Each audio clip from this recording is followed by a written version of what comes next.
राधे राधे दोस्तों। आज मैं आपके लिए एक पारिवारिक कहानी लेकर आई हूँ। बेटी को दहेज में मकान भी दे देते। तो चलिए शुरू करते हैं। नई नवेली बहू साक्षी को आए हुए महीना भर भी नहीं हुआ था, पर पता नहीं क्यों चेहरे पर नूर नजर नहीं आता था। शायद किसी बात से नाराज है। हर पल यही प्रतीत होता था। सास सुशीला जी ने कई बार पूछने की कोशिश भी की, पर हर बार साक्षी टाल जाती थी। सुशीला जी भी यह सोचती रह जाती कि क्या पता अभी अभी शादी हुई है, नए घर में मन लगने में भी वक्त लगता है, इसलिए शायद बहुत ज्यादा बोल नहीं पा रही है और चुप चुप रहती है। एक दिन अचानक बिना बताए ही साक्षी को लेने उसका भाई आ गया। अभी नई नई शादी हुई थी, इस कारण से सुशीला जी ने भी मना नहीं किया। बहू के जाने के बाद सुशीला जी ने अपने बेटे प्रमोद से कहा, बेटा क्या बात है? बहू चुप चुप ही रहती है और चेहरे से भी लगता है जैसे कोई नाराजगी हो। कोई बात है क्या? पता नहीं मम्मी, मुझे तो ऐसा कुछ नहीं लगता, प्रमोद ने जवाब दिया। शायद मेरी गलतफहमी हो, पर फिर भी एक बार मन टटोल कर देख, क्या पता जो मुझसे ना बोल पा रही हो तुझसे बोल दे। ठीक है, जब आएगी तब बात करके देख लूंगा, कहकर प्रमोद अपने ऑफिस चला गया। शाम को जब प्रमोद घर आया तो देखा सुशीला जी उदास बैठी हैं। उन्हें यूं उदास देखकर प्रमोद ने पूछा, क्या हुआ माँ, आप ऐसे उदास क्यों बैठे हो? प्रमोद के सवाल पर सुशीला जी ने उसकी तरफ नजरें उठाकर देखा और कहा, बेटा कल संडे है, तू एक काम कर, तेरा सामान मेरे कमरे में शिफ्ट कर ले, मैं तेरे कमरे में शिफ्ट हो जाती हूँ। अरे अचानक से कमरा शिफ्ट करने की बात कहाँ से आ गई और क्या परेशानी है जो कमरा शिफ्ट कर रहे हो? प्रमोद ने सुशीला जी के पास बैठते हुए बोला, बेटा मैं अकेली तो जी हूँ, तेरे पापा है नहीं, भला इतने बड़े कमरे का मैं क्या करूँगी, इसलिए बड़ा कमरा तू ले ले और मेरा सामान तेरे कमरे में शिफ्ट कर दे। अरे माँ रहने दो ना, क्या जरूरत है, आराम से तो रह रहे हैं, वैसे भी साक्षी है नहीं, वो क्या सोचेगी और लोग साक्षी के बारे में क्या क्या बातें बनाएंगे। आते ही सास को उसके कमरे से निकाल दिया। प्रमोद ने हंसते हुए बोला कि बात सुनकर सुशीला जी चुप हो गई, पर दूसरे दिन प्रमोद के पीछे पड़कर उन्होंने कमरे शिफ्ट करवा ही दिए। जब सामान कमरों में शिफ्ट हो गया तो सुशीला जी बोली, बेटा एक काम कर, तेरे ससुराल से जो सोफे आए हैं वो भी यही कमरे में रख ले। उनकी बात सुनकर प्रमोद बोला, माँ तुम्हारे दिमाग में चल क्या रहा है, पड़े रहने दो ना बाहर, मेहमान आएंगे तो बाहर बैठने में काम आएंगे। अरे पर हमारे अपने भी तो सोफे हैं ना, वो रख लेंगे हॉल में। अरे माँ कैसी बात कर रही हो, नए सोफे हैं, हॉल में ज्यादा अच्छे लगेंगे। नहीं नहीं, बहू के नए सोफे हैं, उसके कमरे में ही अच्छे लगेंगे। उनकी बात सुनकर प्रमोद एक पल के लिए चुप हो गया, फिर बोला, किसी ने कुछ कहा है क्या? अचानक से प्रमोद के सवाल को सुनकर सुशीला जी झेप गई, फिर बोली, नहीं नहीं, किसी ने कुछ नहीं कहा, बस उसे कमरे में रख दो। आखिरकार सोफे साक्षी और प्रमोद के कमरे में शिफ्ट करवा दिए गए। दूसरे दिन प्रमोद जब घर आया तो साक्षी आ चुकी थी। प्रमोद को बड़ी हैरानी हुई, क्योंकि साक्षी का भी कुछ दिन आने का बिल्कुल भी मूड नहीं था। अक्सर प्रमोद नोटिस करता था कि साक्षी और सुशीला जी के बीच में अजीब सा तनाव था, दोनों खुलकर बात नहीं करती थी। कुछ दिनों बाद साक्षी दोबारा मायके गई। उस दिन भी प्रमोद शाम को लौटा तो सुशीला जी चुपचाप उदास बैठी हुई थी। प्रमोद ने फिर इसका कारण पूछा तो सुशीला जी ने कहा, बेटा तू पूजा घर में मेरे कमरे में ही शिफ्ट करवा दे, कम से कम सुबह मैं पूजा करूं तो तुम लोगों को डिस्टर्ब ना हो। अरे तुम्हें किसने कहा माँ कि हमें सुबह डिस्टर्ब होता है? उसकी बात सुनते ही सुशीला जी एकदम से हड़बड़ा गई। अरे वो किसी ने नहीं कहा, पर वो क्या मुझे दिखता नहीं है? तुम लोग भी डिस्टर्ब होते होगे, बस तुम पूजा घर में मेरा सामान शिफ्ट करवा दे। इससे पहले कि प्रमोद कुछ पूछता, सुशीला जी ऐसा कहकर रसोई में प्रमोद के लिए चाय बनाने चली गई। अब प्रमोद के मन में भी हलचल सी होने लगी थी। आखिर कुछ तो है, जब भी साक्षी मायके जाती है तभी माँ ये सब अजीब क्यों जिद करती है? पहले कमरा और अब पूजा घर। जब साक्षी घर पर होती है तब भी माँ और उसके बीच अजीब सा तनाव लगता है। कुछ तो बात है, पर माँ बता नहीं रही है। वही सोफे पर सुशीला जी का फोन पड़ा हुआ था। प्रमोद ने उठाकर चेक किया तो उसमें शाम को साक्षी की मम्मी का फोन आया हुआ था। प्रमोद को सच में अब तो कुछ गड़बड़ होने का एहसास होने लगा था।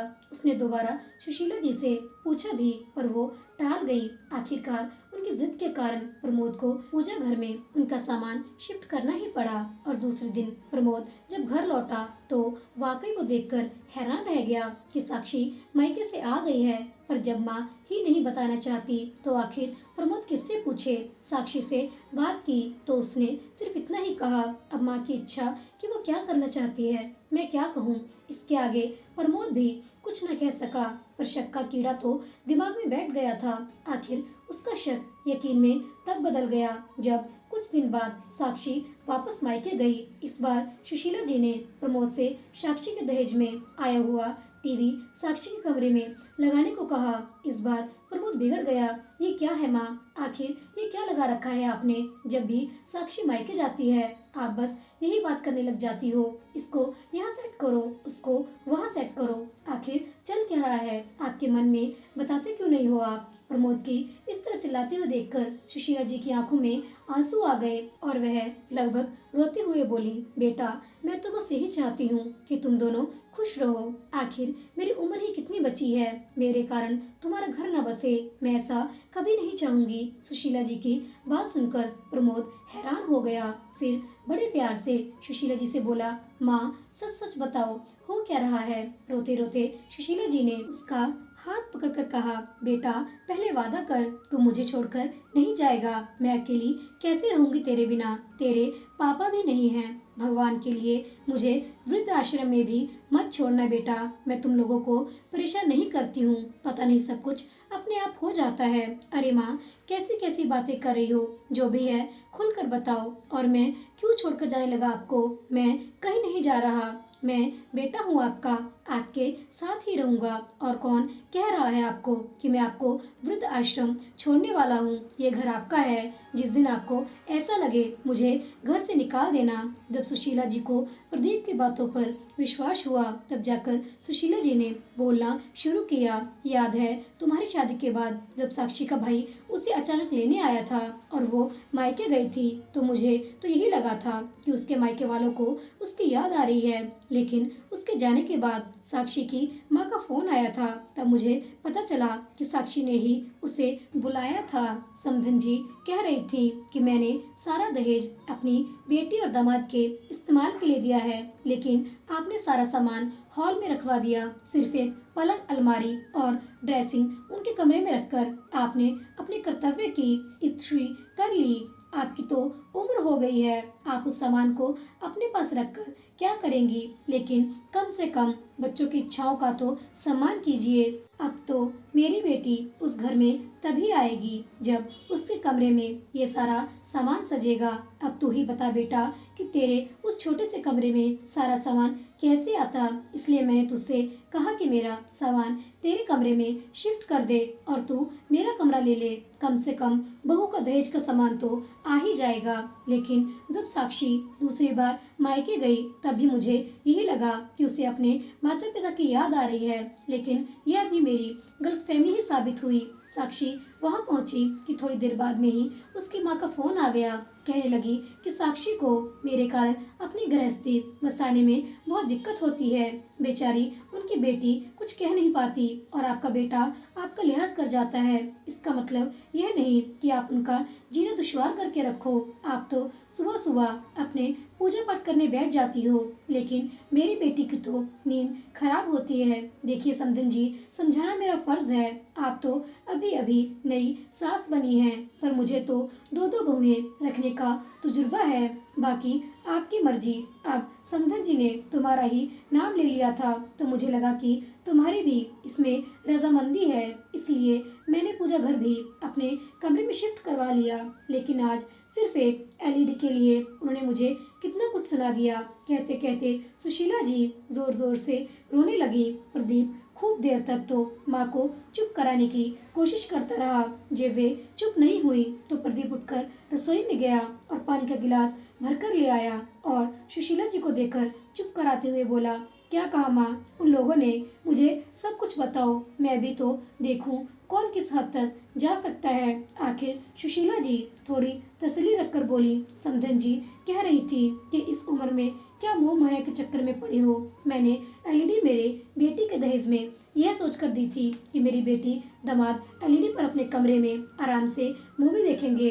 वो लोग तो इसका कोई फायदा नहीं उठा पाते। आपने तो एलईडी हॉल में लगवा दी। मेरी बेटी दामाद की मूवी की जगह इस पर आपके सत्संग चलते हैं। आपको कुछ समझ में नहीं आता कि उनकी भी जिंदगी है। अगर पानी सर से ऊपर निकल गया तो कहीं ऐसा ना हो कि बेटा बहू आपको छोड़कर अपना बंदोबस्त कहीं और कर ले या फिर आपको वृद्ध आश्रम छोड़ आए। गलती सारी आपकी होगी लेकिन बदनाम मेरी बेटी हो जाएगी। अब तू ही बता बेटा, मैंने उस समय भी तुझे कितना कहा था कि एलईडी अपने कमरे में लगा ले, लेकिन तू ही नहीं माना। मेरी क्या गलती। अब तो जब भी समधन जी का फोन आता है या साक्षी मायके जाती है तो मुझे घबराहट सी होने लगती है कि अब क्या नया बखेड़ा होने वाला है। तेरे पापा के जाने के बाद मैंने बहुत संघर्ष करके तुझे पाला है। सारे रिश्तेदार साथ छोड़ चुके थे। सोचा था पूरी जिंदगी संघर्ष करते हुए गई, कम से कम तेरी शादी के बाद सुकून के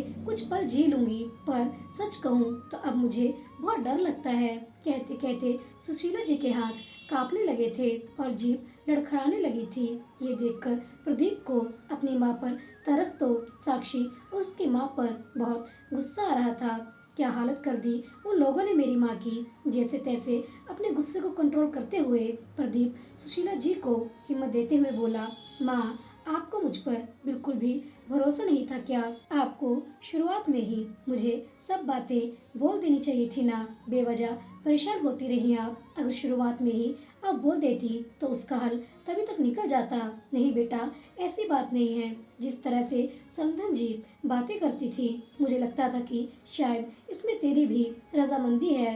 एक दो बार सोचा भी कि तुझसे पूछ लूं, फिर मुझे लगा कि सामान शिफ्ट करने से ही सारी समस्या का हल निकल रहा है तो गलत क्या है। पर इस बार तो समधन जी कुछ ज्यादा ही बोल गई। सुशीला जी ने अपनी तरफ से सफाई दी। वो अगर ज्यादा बोलती नहीं तो शायद आप मुझे कुछ बताती भी नहीं। पर कोई बात नहीं, देर से ही सही, आखिर पता तो चला कि हमारे साथ क्या हो रहा है। आप परेशान मत होना माँ, अब इसका निर्णय तो मैं बहुत जल्दी ही करूँगा। प्रदीप की बात सुनकर सुशीला जी घबराती हुई बोली, नहीं नहीं बेटा, तू ऐसा कोई कदम मत उठाना जिससे कोई समस्या खड़ी हो, मेरे कारण तेरी गृहस्थी खराब हो। मैं बिल्कुल नहीं चाहूंगी। माँ, गृहस्थी किसी एक इंसान के भरोसे नहीं चलती। इसमें दो लोगों का बराबर का योगदान होता है। पर यहाँ तुम्हारी बहू योगदान देना नहीं बल्कि सिर्फ लेना जानती है, तो उसे उसी की भाषा में समझाना पड़ेगा। विश्वास करो माँ, मैं इस रिश्ते को सिर्फ एक मौका और दे रहा हूँ। नहीं तो जिस तरह का ये रिश्ता है ना, इसका टूट जाना ही बेहतर है, क्योंकि जिंदगी भर के दुख से एक बार का दुख बेहतर होता है। बस अपने बेटे पर विश्वास रखिए। दूसरे दिन जब सुशीला जी उठी तो देखा प्रदीप जाग चुका था और फोन पर किसी से बातें कर रहा था। थोड़ी देर बाद सुशीला जी चाय बनाकर ले आई और दोनों माँ बेटे चाय पीने बैठे। इतने में दरवाजे की डोरबेल बजी। सुशीला जी ने जाकर दरवाजा खोला तो सामने 3 लोग खड़े थे। सुशीला जी ने हैरानी से उन लोगों से पूछा, आपको किससे मिलना है? तो उनमें से एक लड़का बोला, मैडम, हमें प्रदीप भैया ने बुलाया है, आप उन्हें बुला दीजिए जो हम हमारा काम शुरू करें। इतने में खुद प्रदीप बाहर आ गया और आते ही बोला, अरे आ गए आप लोग, चलिए जल्दी जल्दी काम निपटाना है। मैं आपको बता देता हूँ कौन कौन सा सामान उठाना है। इतने में सुशीला जी बोली, प्रदीप कौन सा सामान उठाने की बात कर रहा है, मुझे बताएगा आखिर चल क्या रहा है? माँ, बस मेरा साथ दो। हर समस्या का समाधान होता है। कोई सीधे तरीके से समझता है तो कोई दूसरे तरीके से। जिस तरह की हरकतें वो लोग कर चुके हैं उससे इतना तो समझ में आ गया कि उन्हें सीधा तरीका समझ में नहीं आता, तो बस अब दूसरे तरीके से समझा रहा हूँ। लेकिन तू करना क्या चाहता है, मुझे बता तो सही। अभी भी सुशीला जी अपने बेटे से पूछे जा रही थी। माँ, बस 1 मिनट, मैं अभी आया, कहकर प्रदीप उन लड़कों को कुछ समझाकर आ गया और आकर सुशीला जी से बोला, माँ, मुझ पर विश्वास रखो और मेरा साथ दो। थोड़ा सख्त तो आपको भी बनना ही पड़ेगा। बस इतना विश्वास दिलाता हूँ कि कुछ गलत नहीं होगा। फिर प्रदीप ने अपनी योजना माँ को समझाई। सुनकर सुशीला जी बोली, सब ठीक तो होगा ना? अभी भी अपनी माँ को हैरान परेशान देखकर प्रदीप बोला, अरे माँ, क्यों टेंशन ले रही हो? आर्या पार, बस अब आप हिम्मत बनाए रखना, कहकर प्रदीप अपनी योजना पर अमल करने लगा। 2 घंटे बाद प्रदीप अपने ससुराल के दरवाजे पर था। जैसे ही उसने दरवाजा खटखटाया, बड़े साले साहब ने आकर दरवाजा खोला। उस समय घर के लोग नाश्ता कर रहे थे। उसे घर आया देखकर सब लोग हैरान रह गए। साक्षी की दोनों भाभी भी रसोई से निकलकर बाहर आ गई। वही खुद साक्षी और उसकी माँ उसे वहां देखकर हैरान थी। इतने में ससुर जी बोले, अरे प्रदीप जी, आज अचानक आप यहाँ, सब खैरियत तो है ना? हाँ हाँ पापा जी, आप फिक्र मत कीजिए, सब खैरियत है। इतने में बड़े भैया भी बोले, अरे खड़े खड़े सब देख क्या रहे हो? प्रदीप जी आए हैं, उनके लिए भी चाय नाश्ता लगवाओ। प्रदीप ने बड़ी विनम्रता से हाथ जोड़कर कहा, नहीं भैया, मैं नाश्ता ही करूँगा, अभी मैं जल्दी में हूँ, ऑफिस भी जाना है। वो तो मैं ये सामान यही रखवाने आया था। प्रदीप की बात सुनकर सब आश्चर्य से एक दूसरे की शक्ल देखने लगे। आखिर साक्षी की माँ ने कहा, दामाद जी, कौन सा सामान रखने की बात कर रहे हैं आप? उनकी बात सुनकर प्रदीप मुस्कुराया और बोला, वही जो बाहर ट्रक में है। ट्रक में सब हैरान रह गए और फटाफट निकलकर बाहर आए। देखा तो ट्रक में वो सामान रखा था जो साक्षी के मायके वालों ने उसे दहेज में दिया था। उस सामान को देखकर घर के सब लोग प्रश्नवाचक नजरों से एक दूसरे की तरफ देखने लगे। वही साक्षी कभी अपनी माँ को तो कभी प्रदीप को देख रही थी। आस पड़ोस के लोगों को वहाँ खड़ा होकर बातें करते देख साक्षी की मम्मी बोली, दामाद जी, ये क्या हरकत है? आप भला ये सब सामान यहाँ क्यों लेकर आए हैं? यह सब लाने से पहले आपने एक बार भी नहीं सोचा कि हमारी क्या इज्जत रह जाएगी? देखिए बाहर सब लोग खड़े होकर कैसे बातें कर रहे हैं। साक्षी के पापा भी बोले, दामाद जी, ये सब क्या है? मुझे तो अभी भी कुछ समझ में नहीं आ रहा। प्रदीप हाथ जोड़कर समझाते हुए बोला, देखिए ससुर जी, ये दहेज आपकी बेटी का है जिसे आप लोगों ने दिया है, लेकिन वो घर में तो मेरी माँ का है जो मेरे पिता ने बनवाया था। अब माँ ने साफ कह दिया है कि या तो तुम अपना नया मकान खरीद लो या फिर जिसका दहेज है उसके घर पहुँचा दो। मेरे घर में इस दहेज की कोई जगह नहीं। आखिर जब से ये दहेज घर आया है, मेरा चैन और सुकून खो गया है। तभी बीच में साक्षी की माँ बोली, आप कहना क्या चाहते हैं? साफ साफ कहिए, आखिर समस्या क्या है आपकी माँ को? प्रदीप मुस्कुराकर बोले, बस यही सासू माँ कि अगर दहेज में आप मकान भी दे देती तो आपकी बेटी को थोड़ी सहूलियत हो जाती, उसे यूं परेशान नहीं होना पड़ता और उसे बार बार यूं मायके आकर नहीं बैठना पड़ता। प्रदीप की बात सुनकर ससुर जी, बड़े भैया सासू माँ को घूर कर देख रहे थे। वही दोनों बहुओं की नजर भी सासू माँ पर ही टिकी थी। सासू माँ ने तो चुप रहना ही ठीक समझा। आखिर उनकी पोल खुल चुकी थी। वो भी बेटे बहुओं के सामने। उन्हें समझ में आ गया था कि प्रदीप को सब पता चल चुका है और इस बार समझन भी थोड़ी सख्त हो गई है। लेकिन इतने में साक्षी बोली, मेरे माता पिता की इज्जत की आपको कोई परवाह नहीं थी जो आप उनका दिया हुआ दहेज का सामान यहाँ लेकर आ गए। ये भी नहीं सोचा कि मेरे माता पिता के दिल पर क्या बीतेगी। बैठकर भी तो बात की जा सकती थी ना। उसकी बात सुनकर प्रदीप बोला, अच्छा बैठकर भी बातें होती हैं क्या? मुझे तो पता ही नहीं था, क्योंकि तुमने कभी हमसे बात ही नहीं की। जब भी कोई समस्या होती तुम मायके आकर बैठ जाती थी। पीछे से सासू माँ फोन करके मेरी माँ को परेशान करती थी। यहाँ तक कि मेरी माँ को धमकी दे डाली कि उनकी बात नहीं मानी तो कल को बेटा बहू अलग हो जाएंगे या आपको वृद्धाश्रम छोड़ आएंगे। तब तुम्हें मेरी माँ के बारे में ख्याल आया था क्या? साक्षी से भी कुछ कहते न बना, पर अब घर में सबको साक्षी और सासू माँ के बारे में पता चल चुका था। आखिर बेटी कैसी भी हो, आखिर है तो बेटी ही। एक पिता उसका घर टूटने कैसे दे सकता था? उसका घर ना टूटे, इसलिए ससुर जी हाथ जोड़कर प्रदीप से बोले, माफ करना दामाद जी, हमें तो लगता था कि हमारी बेटी हमसे मिलने खुशी खुशी आई है, वो भी आप लोगों की रजामंदी से, पर आज तक जो हुआ सो हो गया। पर आज के बाद ऐसी कोई हरकत नहीं होगी जिसके कारण आपको या समधन जी को परेशान होना पड़ेगा। अब आप हमारा थोड़ा सा मान रख लीजिए। आप इस दहेज के सामान को यहाँ से रवाना कर दीजिए। अपने ससुर जी को हाथ जोड़े देखकर प्रदीप ने उनके हाथों को अपने हाथों में लेकर कहा, माफ करना पापा जी, मैं ये सब करना नहीं चाहता था, पर जिस तरीके से कल मेरी माँ को मैंने रोते देखा, तब जाकर मैंने ये कदम उठाया। आखिरकार ससुर जी ने दहेज के ट्रक को वापस प्रदीप के घर भिजवा दिया और खुद साक्षी और अपनी पत्नी को लेकर प्रदीप के घर की तरफ रवाना हुए। वहां जाकर समधन जी से माफी मांगी और भविष्य में ऐसा नहीं होगा इसका उनको आश्वासन दिया। और दोस्तों, इस प्रकार हमारी आज की यह पारिवारिक कहानी यहीं पर समाप्त होती है। आशा करती हूँ आपको यह कहानी अच्छी लगी होगी। अगर आपको मेरी कहानियाँ अच्छी लगती हैं तो कृपया कहानी को लाइक कर दें, चैनल को सब्सक्राइब कर लें और कहानी को शेयर कर दें। मेरे साथ जुड़े रहें। धन्यवाद।